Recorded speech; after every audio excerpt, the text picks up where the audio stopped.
So you're planning on moving to Oshawa? Follow these 7 tips to save a ton of money and make the move go as smooth as possible. The last one is the best, and it took me many moves to figure it out. Stay tuned.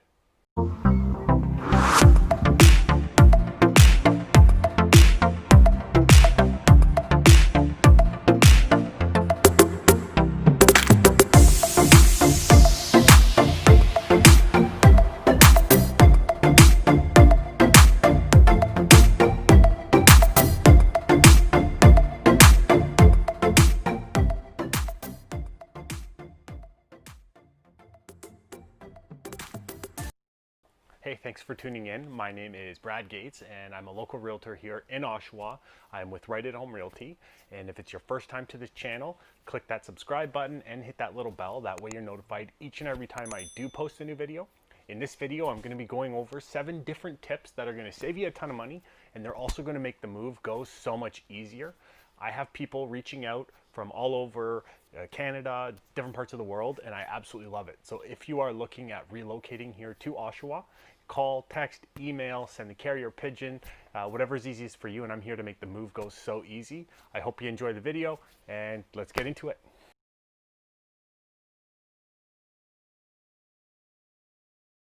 Step 1 is getting rid of furniture and other unused stuff.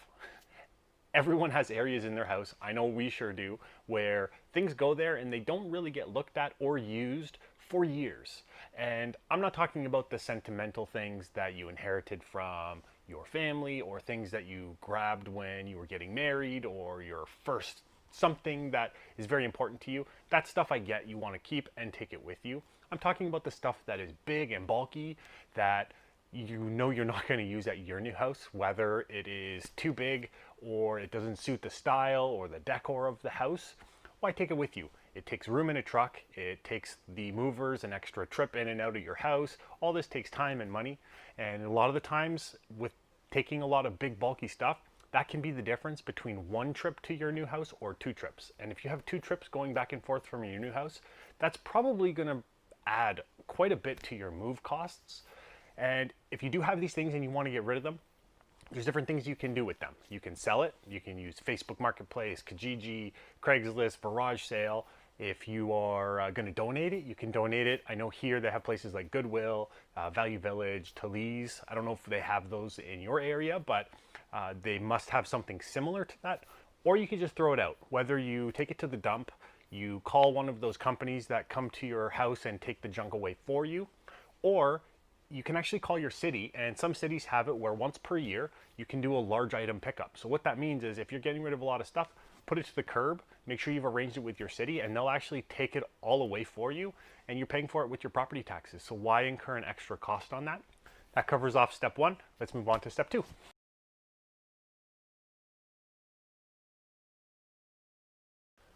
Step 2 is to get free stuff. Everybody loves free stuff, and when you're going to Home Depot or U-Haul and you're buying boxes at $4 a pop, that adds up really quickly because when you are moving, you accumulate a lot of stuff that requires a lot of boxes. So where you can get free boxes, you can go to the grocery stores, you can go to your LCBO and see if they have boxes there. Most times they do. If you are like me and the night before your move, you run out of boxes, but you still have more stuff to pack, you can go to a gas station. The gas station by our old house, we went there, it was an Esso, and they were nice enough to give me 4 boxes, which came in handy. It wasn't quite enough, but at the same time, it was better than nothing. When you are asking for boxes, don't inconvenience anybody. You don't want to get too picky where you're sending the clerk back with boxes because they're not perfect for you. Might be better to just take them and then get rid of them yourself, because the next time somebody goes in and asks for boxes, they might just say they don't have any. You can save boxes from home delivery. So Amazon, we shop a lot with Amazon and they send us a lot. So we saved all those boxes. They came in really handy.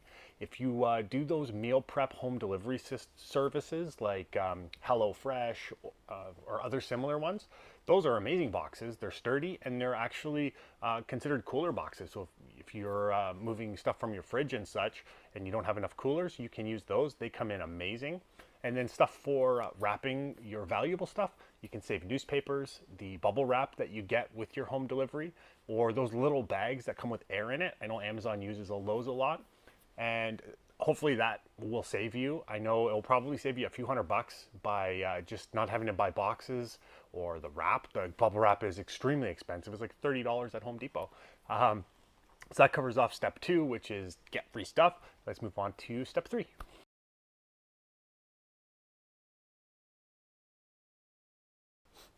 Our third step is to hire movers or not to hire movers. And a lot of times people try and do it themselves because they think that hiring movers is going to be so expensive. But when you factor in the pros and the cons of it, movers, they are usually a lot quicker, they break a lot less, and it's not too expensive when you factor in the fact of having to rent a truck, get food and beer for the ones that are helping you with your move, and then the fact that you might take twice as long to actually move, or if you have to rent the truck the next day as well, those will add up, and you might look at it and say, you could have just hired movers and it would have been done one day and it wouldn't have been that much more expensive.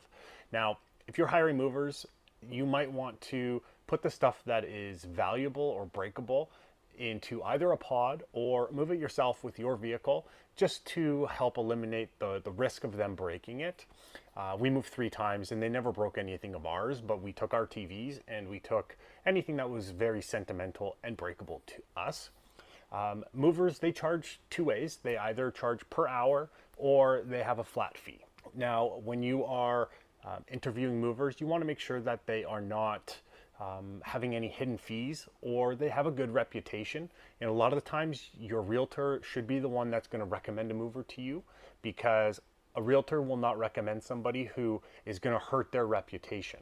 There are some movers out there that play a lot of games where they'll book 2 moves at the same time for the same day, thinking one might back out, and so they want to back up. And then other times they'll book you and say, okay, I'll be there by 8 a.m.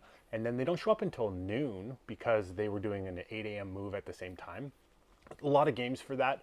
I recommend Door-to-Door Movers. They're a local company and I've used them personally 3 times myself, and I've recommended them to my clients a handful of times, and the experience has always been amazing. The owner of the company, service is really important to him. You can go onto their website and I'll put the link down below, and they have tips on there even to really help a lot of the things. And you want to make sure that on the day of move you're not scrambling to pack anything, or you want to make sure that you're completely ready for it, because when you have movers that are sitting there, sometimes they'll have to wait 2 hours for people to finish up packing. And that finishes up our third step, which has to do with movers. Let's move on to step 4.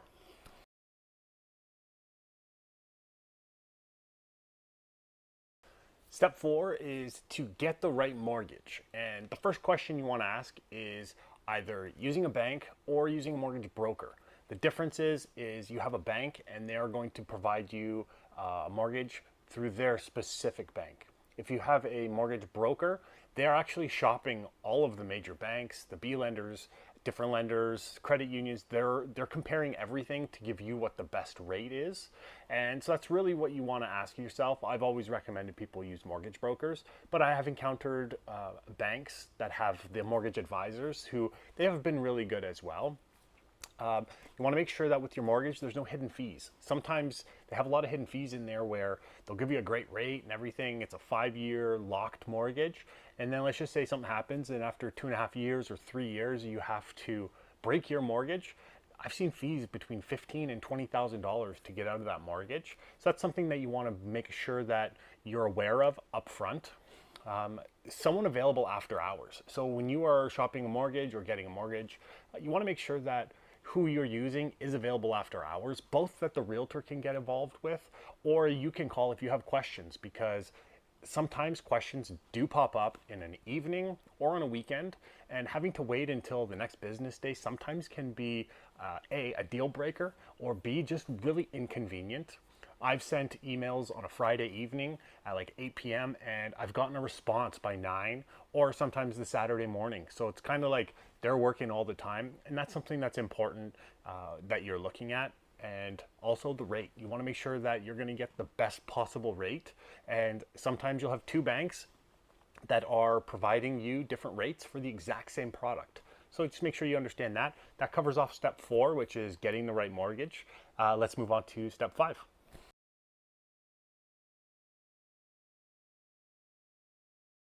Step 5 is closing dates and picking the right closing date. I always avoid end of month if possible, along with the Fridays, because first of all, it's harder and more expensive usually when you are hiring movers or renting a truck.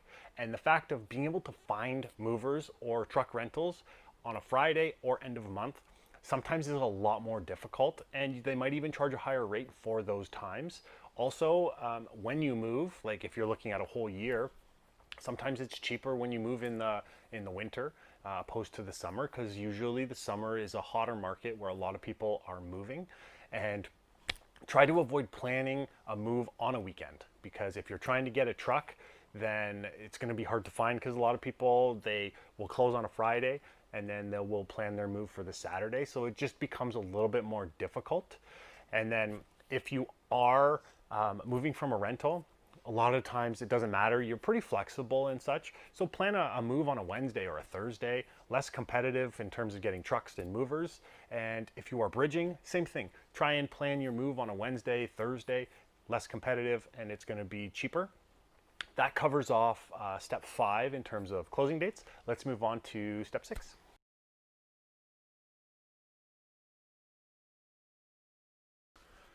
Step 6 is a short one. It is covering off when you're not sure where to go.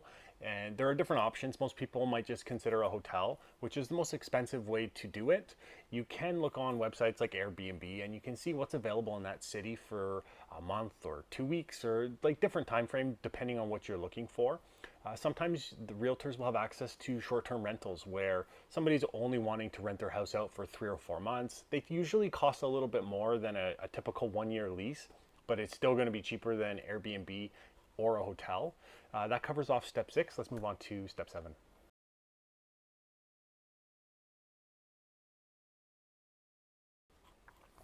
Step 7 is the best step, and I saved it for last, and it's to reach out to me. You can call, text, email, whatever is easiest for you, and I'm here to make everything go extremely smooth.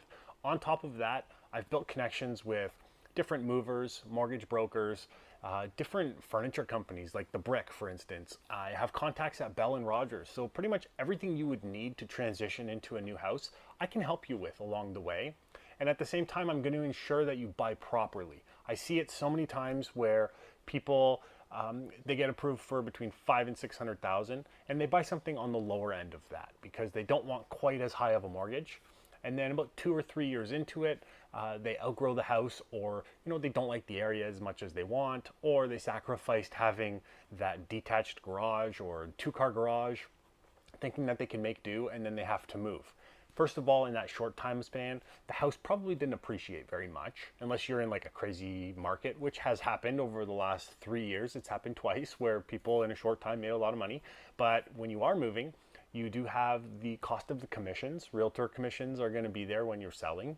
And then you have the cost of movers, and then you have land transfer tax, and then you're going to have mortgage penalties. So it's not uncommon for a move to cost somebody around 40 to 50,000. That's money that is just gone because you didn't buy properly the first time. That covers off step 7. Hope you enjoyed it.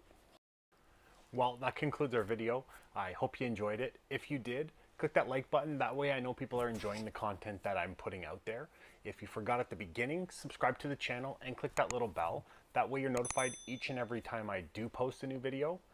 People are reaching out from all over, different parts of the GTA, Canada, different even parts of the world, and I absolutely love it. So if you want things to go easy and make your move go smooth, all you have to do is reach out. You can call, text, email, send the carrier pigeons, whatever is easiest for you, and I'm here to make the move go very easy. Thanks for watching, and I hope to hear from you.